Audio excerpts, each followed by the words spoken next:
Grabe, hindi ako makamove on. Ito lang pala ang sikreto sa mga, bebe, ito ha, kasi hindi natin matatago, may mga puting buhok na tayo. So, kailangan na natin gamitin to, bebs. Kung gusto mong ma-maintain yung black and shining hair mo, ito na ang sikreto. Ito po ang ginagamit natin. Ayan, tingnan mo naman. Napakadali lang. Hala, tingnan mo naman. Yung meron at wala. Grabe, kung gusto mo na ma-maintain yung pagka-black hair mo, ito lang. Napakadali lang yan gamitin, mga bebs ko. Ayan, parang may mga small amount yan dyan. May mga small something suklay. Tapos, papaikutin mo lang ng konti, may lalabas ng kulay black dyan. Ayan yan. Ayan yan ginagamit na rin, diba?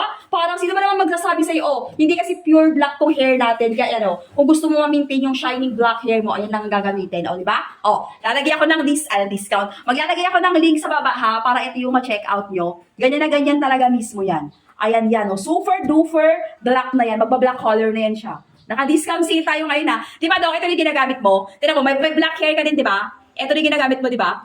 Saan makaka-check out nito? Diyan lang, diba, sa Yellow Basket? Pag gusto nyo, diyan na kayo mag-check out sa Yellow Basket.